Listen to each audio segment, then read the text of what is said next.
Ar žinote, kad jei 10 minučių spaksosite kitam žmogui į akis, jūsų smegenys gali desorientuotis, jums gali prasidėti haliucinacijos, pranykti spalvos, dingti atmintis ir realybės suvokimas. Šiandien pristatau jau 10-ąją neįtikėtinų faktų dalį.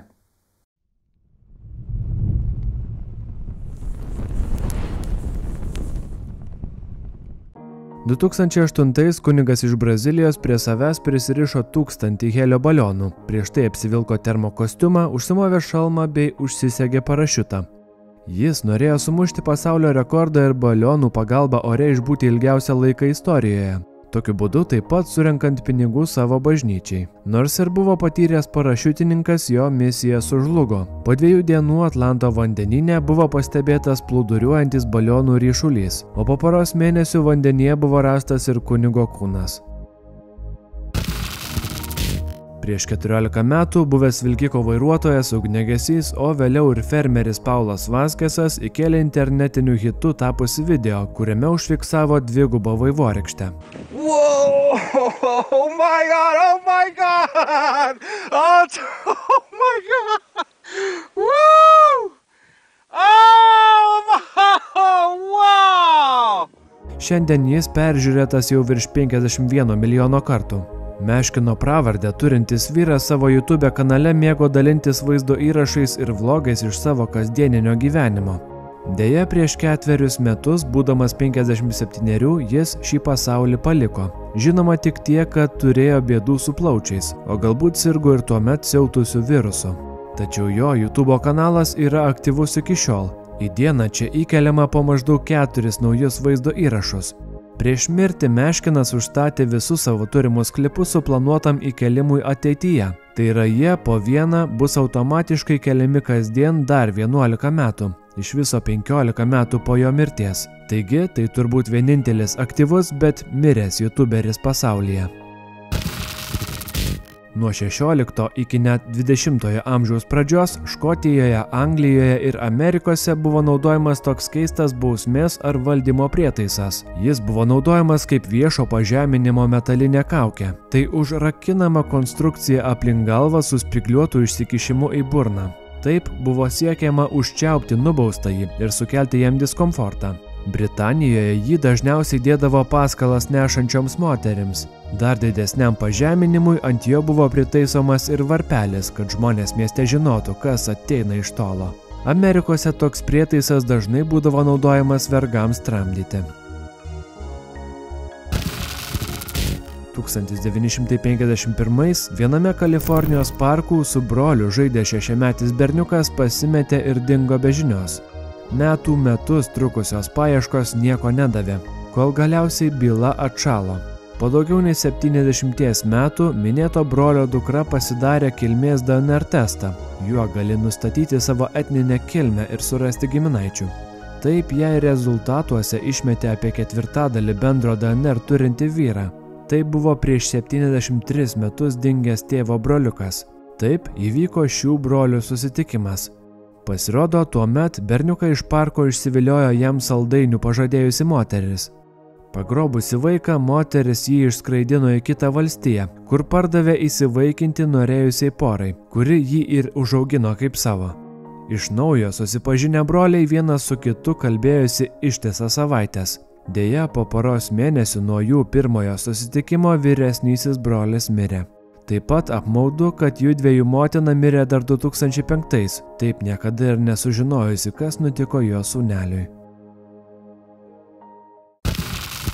Kadaise buvo apskaičiuota, kad Billui Gatesui neapsimokėtų sustoti gatvėje ir pakelti $100 banknoto, nes jis per sekundę uždirba daugiau, maždaug $117.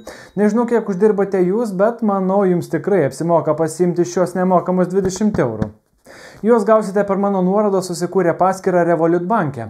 Po praeito karto gavau nemažai jūsų padėko žinučių. Na iš tikrųjų nesudėtinga. Užsiregistruoji, išleidi bent centą ir veikiausiai jau kitą dieną tavo sąskaita papildys 20 eurų. Inovatyvus ir patogus Revoluto bankas privalumų ir galimybių turi daug. Bet man asmeniškai labiausiai patinka patogus programėlės valdymas, išskirtinis kortelės dizainas, labai lengvi apmokėjimai, galimybė gerų santykių keisti valiutą, keliaujant užsienyje nemokamai išsiimti pinigų bei žinoma laikinos kortelės funkcija, kurią tikrai neretai naudoju.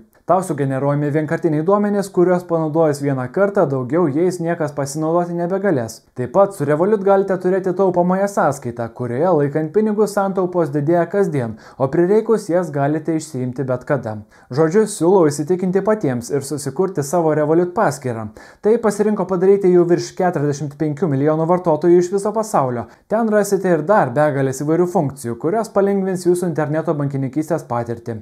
Mano nuolaidos kodo nuorodą rasi šio video aprašyme, kaip ir visas akcijos sąlygas. Užsiregistruok dabar, nes akcijos laikas ribotas. O dabar dar kartelį leiskite padėkoti šio epizodo rėmėjų Revolut ir jau galime grįžti į epizodą.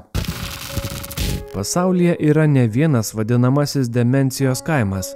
Tai specialiai sukurtas miestelis pacientams, kurie serga demencija. Tokie atokiai pastatyti centrai yra sukūrę kaimelio simuliaciją, kad klaidžioti ir bėgti iš namų linkę pasimetę žmonės galėtų nevaržomai gyventi. Ten yra gatvės, autobusų stotelės, kur niekada neatvažiuoja autobusai, netikros parduotuvės, kavinės ir kitokios įstaigos. Tai pacientai yra saugus, nebėra pasimetę, gali laisvai judėti, bendrauti su kitais, niekas jų nevaržo, negaudo ir nekelia streso, kaip dažnai nutinka įprastose įstaigose. Pirmas toks simuliacinis miestelis atsidarė Olandijoje 2009.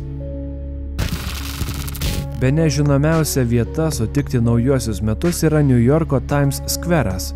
Ten skaičiuoti iki naujų metų pradžios susirenka virš milijono žmonių. Norint ten užsiimti vietą, reikia ateiti daug anksčiau. O kadangi taip visi susispaudę, žinoma, tualetų rasti neįmanoma. Todėl ten stovintys sukasi kaip gali. Dėvi suaugusiųjų sauskelnes, į kišenę įsideda tuščią buteliuką ar net kokį vamsdelį su maišeliu prasiveda. Skamba šlykščiai taip naujuosius metus sutikti ir visai nesmagiai ar romantiškai, kaip esame matę filmuose. O kaip jums? Pasidalinkite komentaruose. Kai kurios didžiosios žmogbeždžionės geba išmokti net kelis šimtus žodžių ženklų kalba. Jais sudėlioja ir primityvius sakinius, geba atsakyti ir bendrauti. Tačiau tyrėjai pastebėjo, kad jos niekada neklausė jokių klausimų pačios. Manoma, kad taip yra dėl to, kad jos nesuvokia, kad kita būtybė žino kažką, ko nežino ji pati. 2016 tyrėjai pastebėjo, kad lėktuve esant pirmajai klasiai, jame tikimybė nutikti muštynėms ar incidentams yra 4 kartus didesnė. Taip nutinka dėl psichologiškai jaučiamų neligybės ir neteisybės pojūčių. Atskiriant abi klases, antroje ar trečioje klasėje sėdintys kartais to net nesuprasdami susinervina ir keliauja įtampoje, kas susiklošius nepatogiams aplinkybėms iššaukia konfliktą. Kalbant apie laiką ir jo suvokimą, manau įdomus faktas, kad imant laikotarpį nuo akmens amžiaus pabaigos iki dabarties, tai sudaro tik 0,7% visos žmonijos istorijos. Tai leidžia suprasti, kaip greitai viskas pasikeitė ir kad modernioji epocha dar tik dabar prasideda. Dar įdomu ir tai, kad mūsų populiacija yra tokia didelė, kad 7% iš visų kada nors gyvenusių žmonių šiandien yra gyvi. Pasibaigus Antrajam pasauliniu karui, Japonijos generolas Hitoshi Imamura už karo nusikaltimus buvo nuteistas kalėti 10 metų. Nors jų pats nevykdė, tačiau nesugebėjo užtikrinti belaisvių karių saugumo, o jo pavaldiniai vykdė paimtųjų nelaisvėn žiaurius kankinimus ir žudymus. Kai Hitoshi paleido, jis nesijautė nusipelnęs būti laisvėje, todėl visus savo pinigus atidavė aukų šeimoms, o savo kieme pasistatė kalėjimo kameros repliką. Ten jis užsidaręs gyveno iki pat savo mirties 1968. Kartą užmiestyje gyvenusiam australui Kristoferiui Thomasui Knightui baigėsi dujos, todėl jis apleido savo trobą, išėjo į mišką ir iš ten negrįžo 27 metus. Jis ten pasistatė pašiūrę ir gyveno vienas, nebendraudamas su žmonėmis. Tiesa, daiktus, maistą ir kitką jis gaudavo vogdamas naktimis, iš viso atliko per 1000 vagysčių. Jo gyvenimas atsiskyrus baigėsi, kai vagiliavimo metu jį sugavo policijos pareigūnai. Teismas jam skyrė kalėti 7 mėnesius. Po kalėjimo jis liko gyventi atsiskyręs, tik jau nevagiant ir nebe miške.